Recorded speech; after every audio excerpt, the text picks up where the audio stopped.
Hello! Hi! Welcome to another episode of Film Critters! Processes! Hi. Hey, guys. It's the season. Tis the season. It's that time of year when there is Christmas cheer. So grab a beer and come on down. And kill a reindeer or something. Yeah.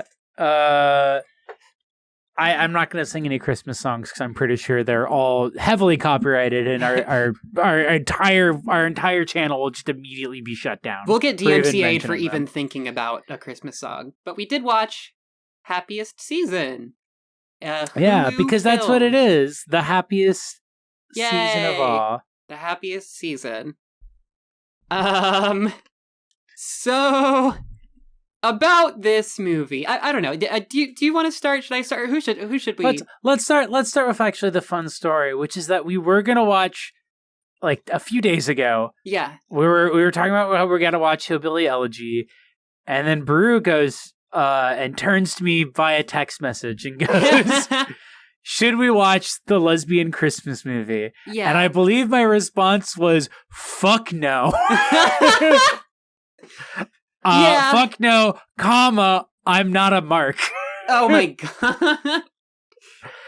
god. And then it becomes like, well, a lot of people are talking about it, and I said, if I have to watch Hillbilly Elegy, I'm not watching the Lesbian Christmas movie. Yeah.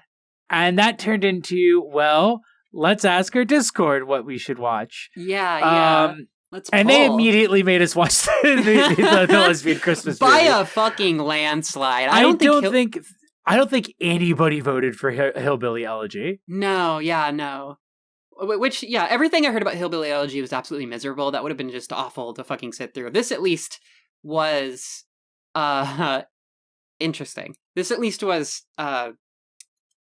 in a way it kind of stoked some creative fires. It got a reaction. It got a rise out of me. So yeah, Happiest Season, starring Kristen Stewart, Mackenzie Davis, our perma faves, Aubrey Plaza, another perma fave. Oh god, I literally just watched this like 3 hours ago. And I'm already forgetting that Aubrey Plaza was in it. Oh my god. Despite being probably the closest to my favorite character in the film. Yeah, for real. So where do we I guess where do we start? Should we start with the good? The like positives? I guess, yeah. I would call the film technically competent. Sure, yeah. I think Chloe Duvall demonstrates an understanding of commercial filmmaking. Maybe she could like also direct a movie that's like kind of more interesting visually. Like there's no scene, like it's, having watched a small handful of Hallmark movies, this is one of the few ones I've watched that did not did not feel like I was watching a Sears commercial for like 2 hours. For sure. And I mean, the fact it's kind of good, I think, by the standards of like a Hallmark movie, irregardless of the fact that it is a Hallmark movie and it is a Christmas film. Take this as you will, or like take this consideration forward through some of these reactions. We are not even close to being the fucking like target audience for this stuff by any means at all. Like, yeah, because like I was gonna say, the second nice thing I could say about it is that I really hate how like pedagogical the film is, in the sense of like the last 20-30 minutes of the film literally being characters standing around and telling you what they learned. And I hate that, but then I was like, I guess like that's what these movies are like. Like that's who these movies are for, is like people who want a story that is like a fable for adults, and it tells them at the end of the movie what the lessons of the movie are. Yeah. Yeah, I think people are looking for a real saltine cracker of a movie when they go to the Christmas section. So I guess on that front, it really delivers. Very funny to me to see people complain about this movie who normally eat that shit up. And as such, I think are perhaps simply complaining about it because other people started to complain about it first. And they don't want to get caught out liking the bad movie. Yeah. Because a lot of people, I felt like, also talked about it like, this is the like most insane film I've ever seen. And it's like, no, it's just like a boring movie. Like, it's bad. It is like a fucking like, it's like, this is like what movies for like boring normal people are like. Yeah. Basically. I mean, it certainly, it made me feel alienated from regular society, but I mean, that's a feeling that I feel almost every day. So it's kind of, it's kind of not that big of a deal for me. For a movie that is welcoming in the lesbians into the big tent of bland mediocrity. Yeah. It is of that. Course. Yeah. Yeah. Well, actually not even bland mediocrity. Like hyper pristine blandness. Well, like the movie almost kind of hints toward this like critique of like the institution of marriage and like things like patriarchy, but then it just kind of is like, oh, stop. Like it doesn't go down that road. There is like the token like gay fag who is like the token voice of like, oh, we know that some of those queer some of those kids are like radical queer kids. We got to include their voice in this. And it's just like, doesn't know how to articulate his arguments. Yeah. Like, I have never heard a radical queer person be like, oh, you want to marry your girlfriend whom you love? Ew. Like people who critique the institute of marriage aren't like, wow, you wanted access to marriage, a thing that you literally didn't have like 5 years ago?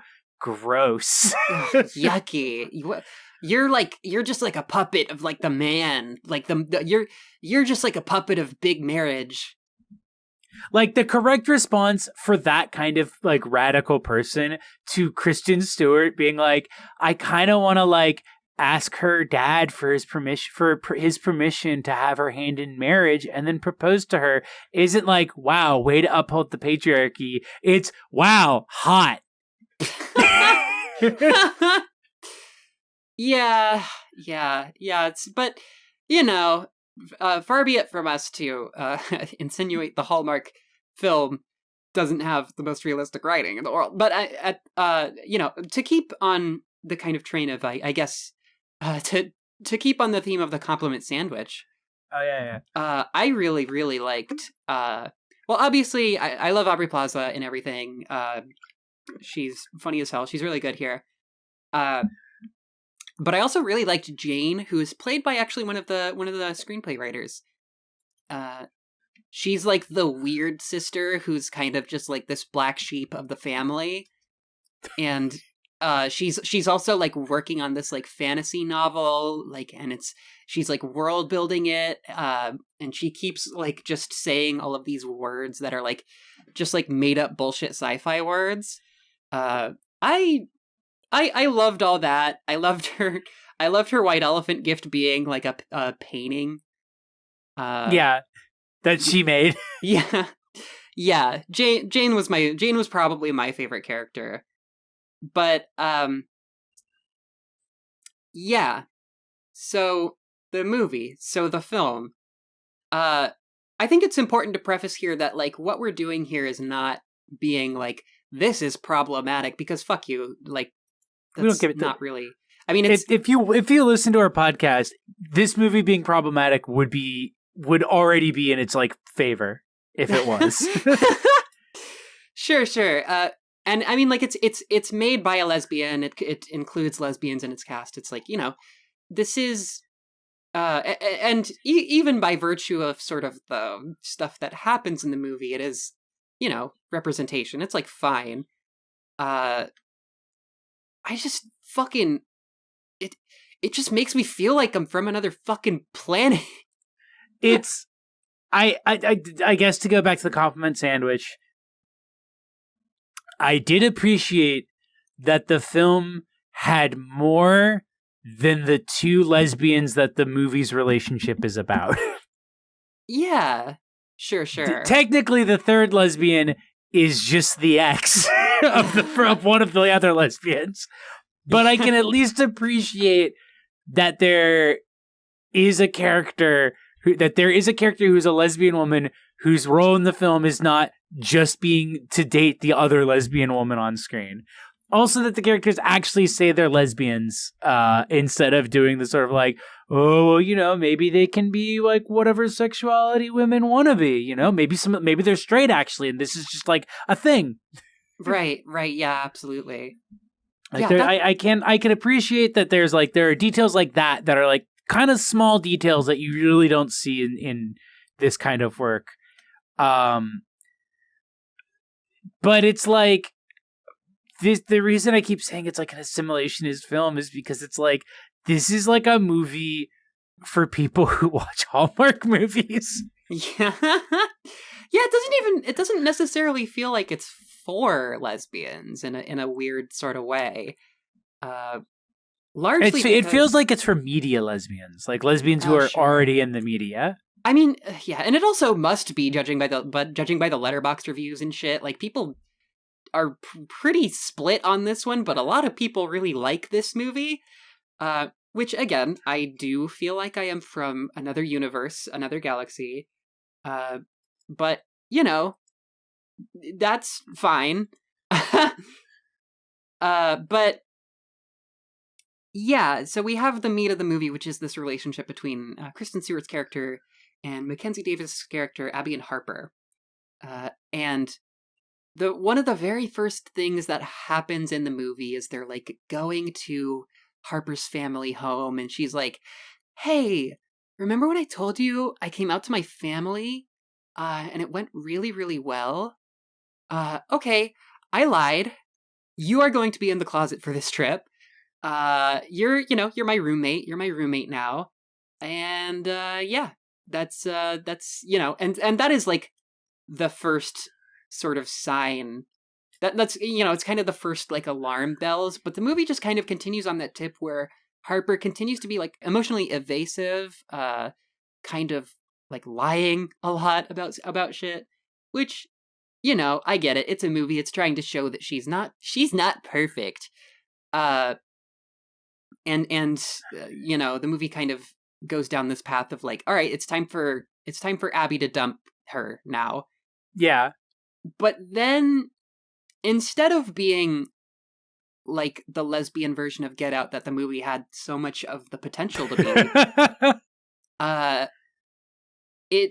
it just kind of backpedals, and Harper is like, okay, well, I'm sorry for like lying and like, gaslighting and like,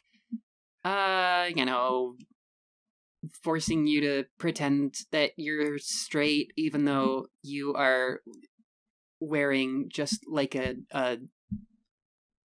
cleave heavy button up and a blazer for like a family event. Did you also notice how many like coats Kristen Stewart's character had? She brought nothing but coats. She brought her fucking closet on the trip. Yeah. Which is fine. We love her. We love to look at her in looks. That's all well and good. But yeah, I don't know. Like it I mean, like, you wouldn't really even have to change the first like 3/4 of this movie for it to work as a sort of like as this kind of narrative. But I just feel crazy that it didn't end like Midsummer. Yeah, like the thing I said before about it being super pedagogical and like very like here's the lesson of the film that like drove me insane is that like I actually was like surprised when God, what's Kristen Stewart's character? Abby. When Abby is like no, I can't do this. Like I'm sorry, but like this is it. Yeah.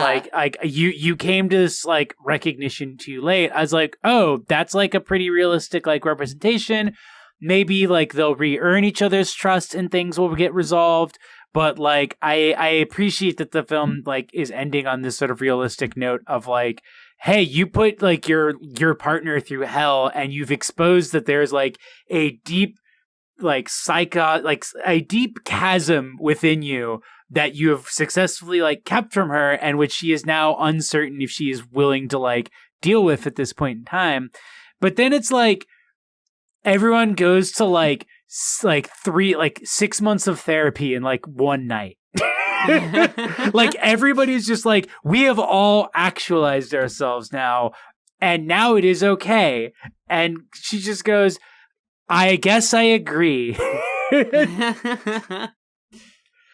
Yeah. And then everyone just stands in a circle and like gives their lessons that they learned for the night. And the dad's like, well, I've apparently been running on like an anti-homosexual platform. But now that my daughter's gay, I simply cannot take an anti-homosexual stand anymore. Okay, so that's kind of the other thing that makes me crazy, which is like well, for one, there was this scene where like Abby and Harper are like kind of almost holding hands. They're like standing next to each other at this like family function. But while this is happening, Harper's dad is giving the most like horrifying like right-wing rhetoric speech that I've ever heard in a movie. Saying we need to take a stand against degeneracy. Yeah, like degeneracy and horrible like we need to, get rid of the undesirables of society. It's like horrifying. But that being the case, like him ostensibly being, I guess, like, I don't know, maybe a Republican candidate or something like that. I mean, like, even if he's not, even if he's like a liberal or whatever, I don't know if I buy that in 2020 his funding would drop out over a gay daughter. Right? Yeah. Am I like crazy for thinking No. that? That was the other thing that was weird to me, is that it kept being treated as like, oh, we got to be really careful about this. So it's this weird thing where like the film obviously doesn't want to get political about it too much. Yeah. Look at how the right wing acts whenever they get any like minority of any kind. Right. They're always like, look at our gay. It doesn't make any sense to me that it's like, okay, you're having him say things that are very clearly supposed to be coded as homophobic, but not too coded, because if you make him like outright like a super anti-gay politician, that the ending won't make sense. So you end up with this weird thing where he's saying really homophobic things, but has a complete change of heart, and also like can't have a gay daughter or like he'll lose the election. In 2020. In 2020, the year of our Lord. In like a major city. It's like where they seem to be living. Yeah. Yeah. Also very funny, the idea that in 2020, a politician is like, oh, I gotta get this journalist on my side. Oh, God. Oh, if this journalist doesn't like me, my career's dead. In 2020, at the end of a presidency literally defined by the president saying that the news is all fake. Yeah, literally. Like, this movie feels like it came from like 1998. Yeah, so yeah, just a little bit. I don't know. I don't want to harp on it too bad for feeling a little bit behind the times. But it is what it is. I also was really, I mean, like, it also almost feels a little bit weird to kind of critique like the bits in this movie, because it's clear that they're just like, oh, would this be funny? Let's put it in. I think that's funny. I think that's funny and cute. But one that really stuck out to me was John, Abby's gay best friend, played by Dan Levy, being like really into surveillance. And really, like, is there like a genre of like surveillance gays that I don't know about? Like, are people using like Ring cameras to spy on their friends? It felt like it had to be like an in joke.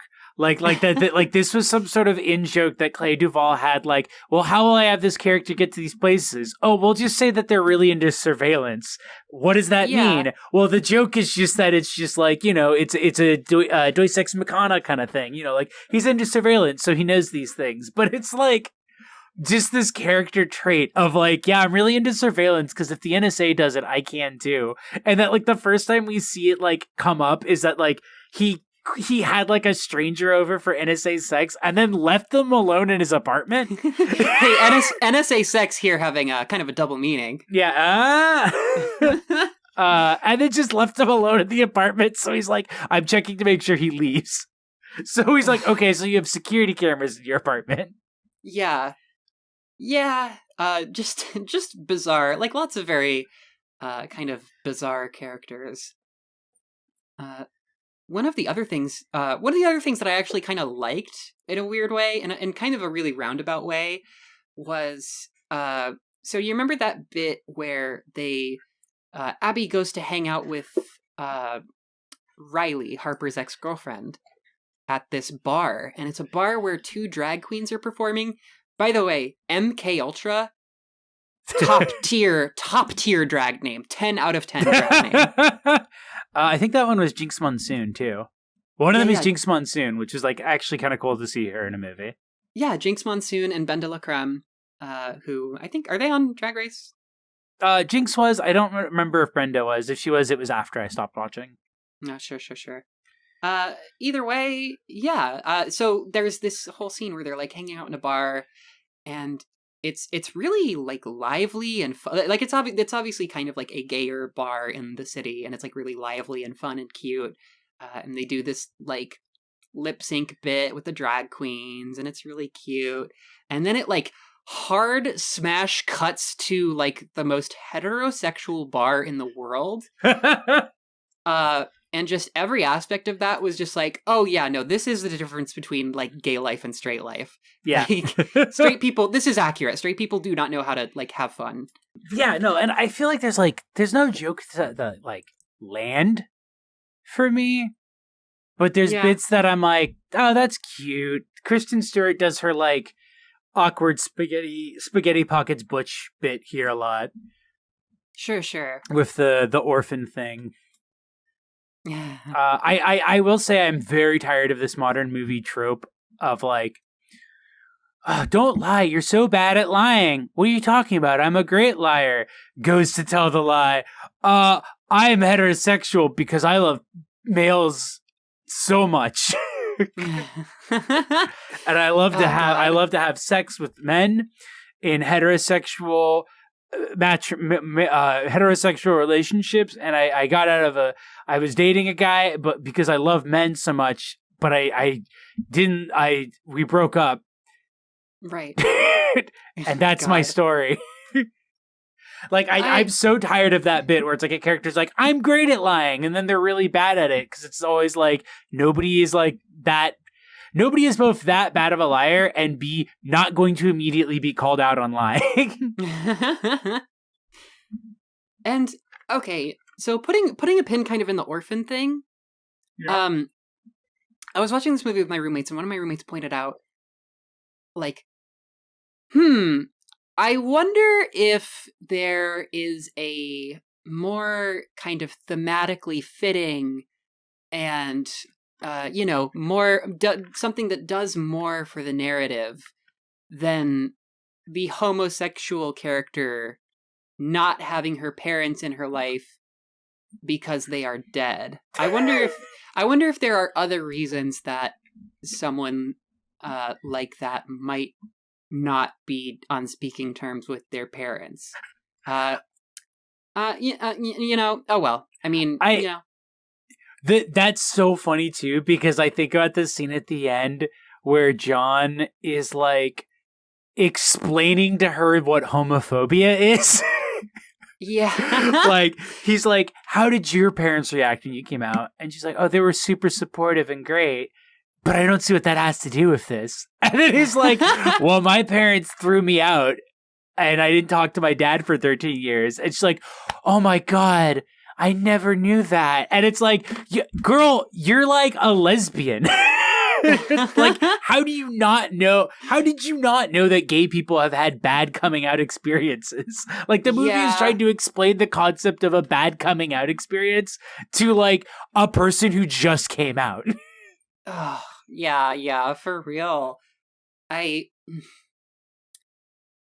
Just it just seems like a weird missed opportunity and like just a weird sort of writing note. It's just like, no, yeah, my parents were like super, like, they're like forward thinking. They're like cool. They're also just dead. Yeah. They actually died on their way to a gay pride parade. It's really tragic. Yeah, they got run over by the float. It was really tragic. Yeah, they were bashed by the down of Sis bus, unfortunately. Yeah.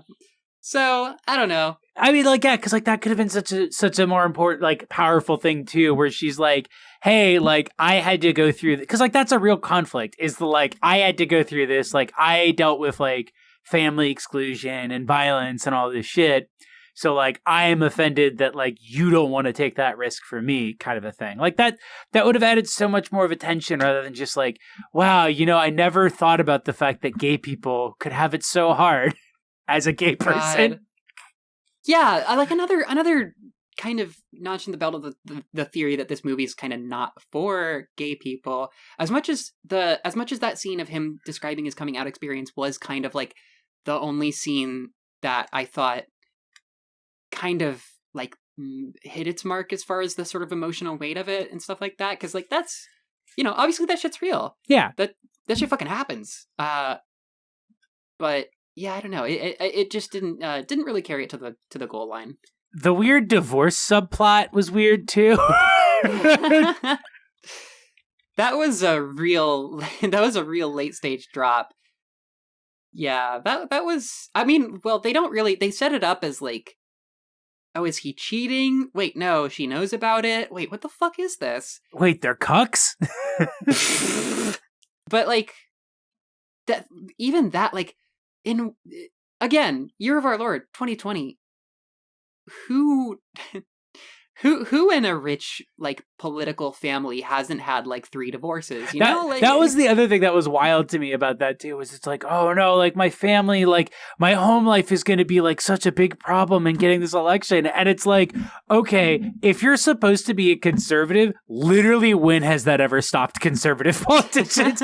Conservative politicians consistently have the worst home lives and the worst domestic lives. Newt Gingrich made his wife sign their divorce papers while she was recovering from cancer.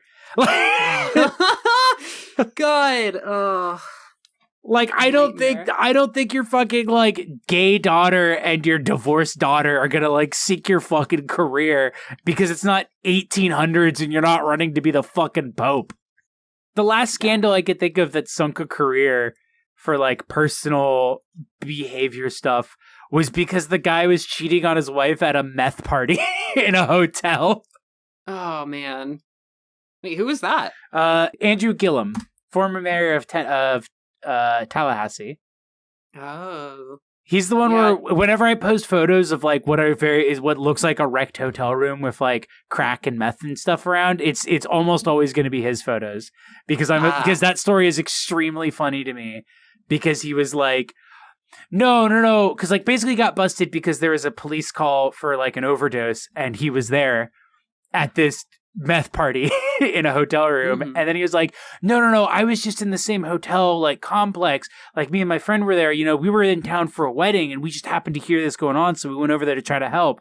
And then when they asked his friend, he like didn't ask his friend. He like didn't tell his friend that this was going to be his cover story. And so his friend's immediate response was like, wait, what wedding? Just like immediately blowing his story out of water. Oh my God. That's really fucking funny. But yeah, that was a like, well, guess I gotta step down now. Yeah, no, some people make it takes a very, very big oopsie to not have a political career anymore. I mean, look at fucking Rudy. Hey, look at Joe Biden just won the election with Hunter. Yeah. That opening was really weird too, with the like peeping Tom bit. There's just like a lot of this is like There's like a specific experience I had at my old job once where we was like some like big meeting or something of a bunch of people. And I remember dissociating like super hard because it was just listening to everyone like tell jokes and like be funny and like get big laughs.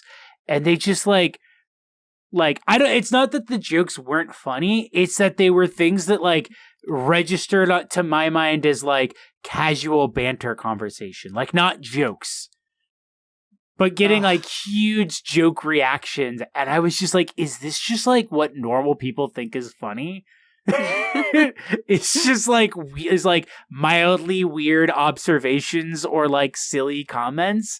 Cause like there's a lot of things that feel like they're like, this is gonna get this is playing to the crowd, this is gonna get the big belly laugh. And it's just like the Kristen Stewart getting called a peeping Tom. And then the lady comes out and she's doing weird sex stuff with a guy in a reindeer outfit. That's the joke. Like this movie's a really good litmus test to tell if someone's serotonin receptors are working. Because if you laugh at the idea of someone like running outside in like a reindeer fursuit kigurumi thing, and like this like Miss Santa is just like, get back up there. Did I tell you you could come down here? Get back up there. Perverts, get out of here. Like she's a fucking like NPC in like a Grand Theft Auto clone from the GameCube era. Yeah. So man, it turns out there's a lot about this movie. I mean, like, yeah, it's, I don't know. I did like the weird sort of psychodrama of like Abby hanging out with Harper's ex. That was very funny. That was very deserved on Harper's part. No, like that was the other thing too, is that like they kind of introduced this vague idea of jealousy, but then they play way more attention to like Kristen Stewart's jealousy, as if like her jealousy is like super irrational, but like her partner's jealousy isn't. Even though it's like, of the two of them, like one of them is definitely way more irrational to have. Yeah. Even though absolutely. They definitely like could have like gotten together. And really should have. And should have. I know everybody's saying it, but like that would have been, it would have been so much cuter to just have it be like this like final girl moment. I mean, not to go back to my like, oh, this should have ended like Get Out or something like that. But it's like Kristen Stewart, like, you know, on her last legs, not really sure if she's gonna make it out of the situation, and then Aubrey Plaza shows up and is like, hey, here's this. Get in. Gives her a gun. Yeah. I try to remind myself that it's a quality for lesbians and whatnot to get garbage as well. Yeah, it but is. Like, it is. I'm tired. I'm tired of gay girl garbage. We're gonna call it like we sees it. Damn it. Yeah. Yeah, we did. Like we have both seen like all of the L Word, which isn't to say that that's good garbage. That is good trash. I mean, like, yeah, it's good trash for sure. Yeah, I don't know. There's just a lot of trash. There's a lot of trash out there in the world. I don't know how much more we need. Personally, I think we could use even more. Well, that's fair. I understand. I thought the sisters' acting did good. It's very like 30 Rock though. I think that's the problem, is that it feels like a weird version of 30 Rock, but like without like jokes. Right. Yeah. Also, Happiest Season, I gotta say, terrible fucking title. I literally have to keep looking it up. I've only been calling it Lesbian Christmas when I've been telling people. Yeah, no one can remember the name. Everybody I know just keeps calling it Lesbian Christmas. Lesbian Christmas movie. You know, variations of the theme. Yeah. Just a Christmas bland, lesbians. the Christmas lesbians. Yeah, just super unmemorable, very, very bland name. For a super unmemorable, bland movie. I guess it was true. kind of nice seeing Alison Brie do like more of like a cuntier role. Yeah. I mean, yeah, she's kind of not super recognizable in this role too. Like I kept feels like very... trying to keep an eye out for her, but you only really like recognize her at the end when she's having like her big meltdown, because that's when she Right. kind of goes into her like her more familiar like, oh, there you are, girl from Community. Yeah, for sure. Oh, I thought it was really weird that like at the end when they're doing their like, here's what we all learned, the dad is like, I tried so hard to be a good politician because I thought that that is what I needed to do to be like respected by my family. And it's like, hold on, where did like all of you get this delusion then? If it's not like, oh, good news, everybody, none of us are at fault. Good news, everyone, it's nobody's fault. We're like this.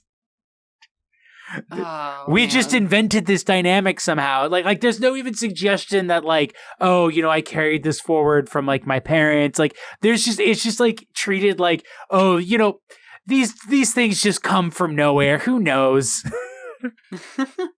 Yeah, there's a lot of lead up to this kind of idea of like the parents being such perfectionists that the kids have to sort of like work really hard for their love, and you know, have to kind of hide aspects of themselves and obfuscate aspects of themselves, which is, you know, for sure a real thing, but like, or, you know, it's like interesting kind of subject material.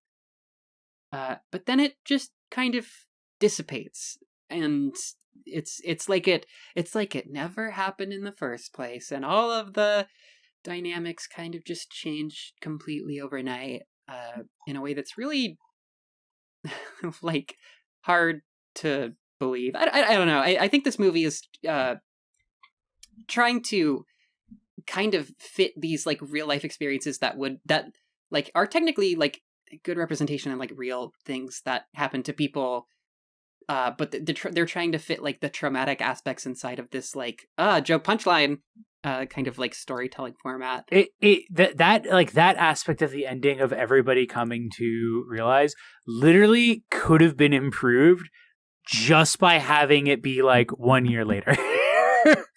Just like 1 year later, here's like all these characters have like resolved these problems or like made these like forwards, you know, maybe Abby and Riley like went out for a bit and then they didn't really vibe, so they broke up again. But like Harper reaches out to Abby and is like, hey, I've made all these like changes, like, you know, something like that. That would have just felt like, that would have just gave it a little bit more grounding. Yeah. But that, you know, that would have been a much more sort of nuanced movie that I think they wanted to make. This movie feels like a sitcom episode. Yeah. It's like everything just returns back to like normal at the end of it.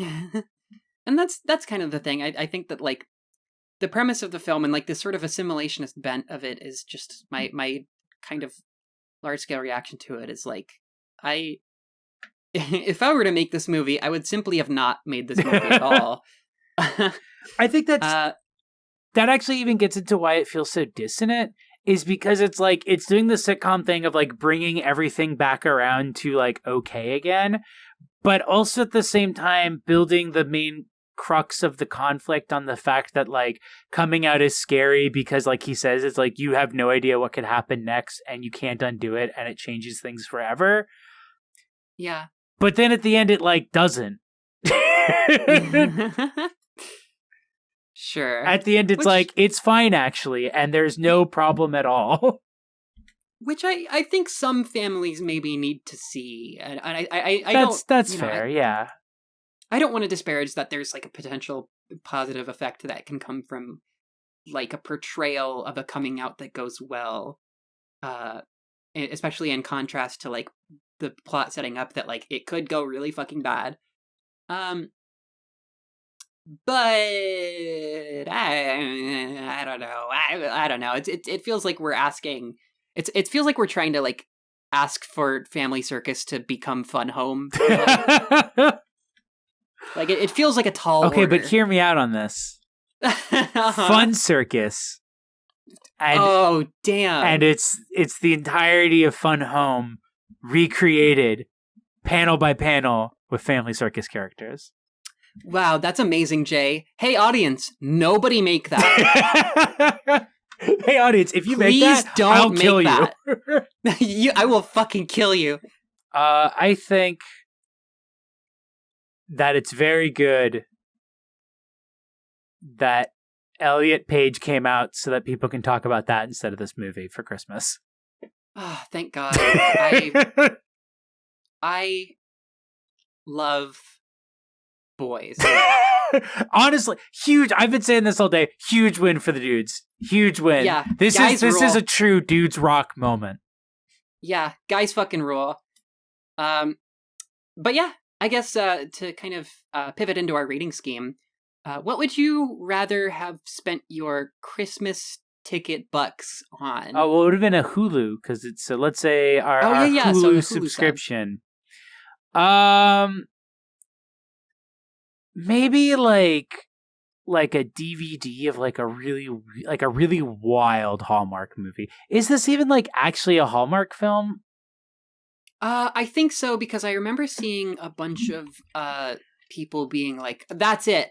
I'm canceling my Hallmark subscription. I'm going to Lifetime," or something like that, which is like, A, who gives a fuck about those people? B, bad news for them. Yeah. You're gonna be a little hard pressed to find a homophobic outlet for. Apparently, Ben Shapiro said something homophobic about this movie, which kind of makes me like it more now. Damn it! Fuck! God damn it, Ben Shapiro, ruining everything. Damn it, Ben Shapiro, you could have just let this movie just be bad. Ugh. All right, 5 stars. Changing my review. Yeah. The Daily Wire editor thinks that Hollywood only wants to make the kind of movies you despise. Ben, you're not wrong. Yeah. A broken clock is right twice a day. I would have rather spent my Hulu bucks on, I guess, a ticket to UCB during like Aubrey Plaza's run there, because I just think she's funny. I just think she's a good comedian. What would you not rather have spent your ticket price on, or your Hulu price on? I am glad I didn't spend it on like, honestly, probably any other Hallmark Christmas movie, because they all look fucking deranged. And I watched a couple last year with my boyfriend for Christmas because he was watching like a Christmas movie a day, and I happened to visit during the like 5 days or whatever that he had to watch Hallmark movies, and they are fucking atrocious. Like, for best or for worse, this is like probably the best you could get out of like a Hallmark Christmas movie.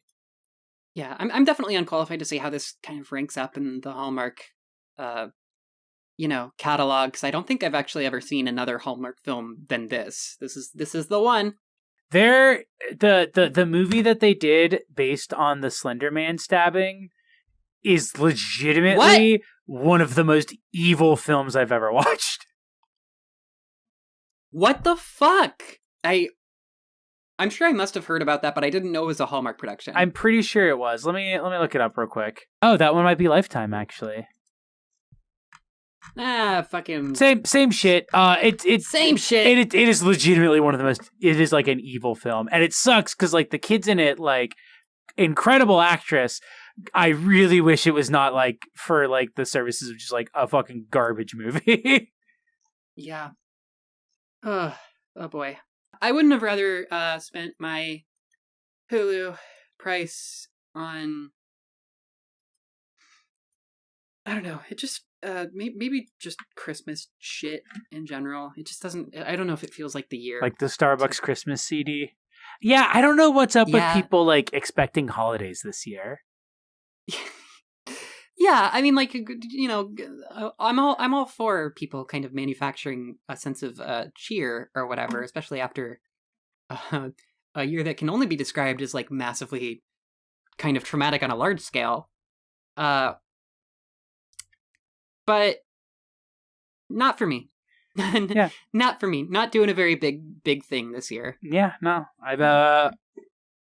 The closest I did. What I will do though is once that new vaccine drops, holiday party. Mhm. All the yeah. holidays we missed out at, one party. Yeah. It's gonna be the fucking. I'm really excited for that. It's gonna be like Halloween, Thanksgiving, Christmas, Election Day, Veterans Day. Yeah. Just as many things as New possible. Year's Eve, maybe Valentine's Day if like we get to like that point. But I imagine the vaccine will probably drop before February. Hopefully, fingers crossed. Hey, fingers crossed. We'll fucking yeah. see. we can pray all we want for that. But yeah. So that's Happiest season for you. Yeah. The most pretty fucking bold season. of them to release a movie called Happiest Season during a season that notably is not happier. There have been very few happy seasons of late. But it is what it is. So, if you hate happiness, then but love movies. But love movies, then you're gonna love our Patreon, where our patrons voted for us to talk about Donnie Darko for December's like themed,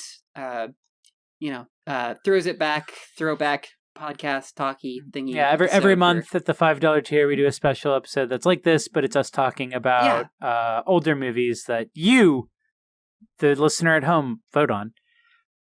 Yeah, so that's fun. That's gonna be fun. I have seen it before, and I do not think it is good, which will make it possibly very fun to talk about. I'm excited to rediscuss and relitigate the Smurf scene.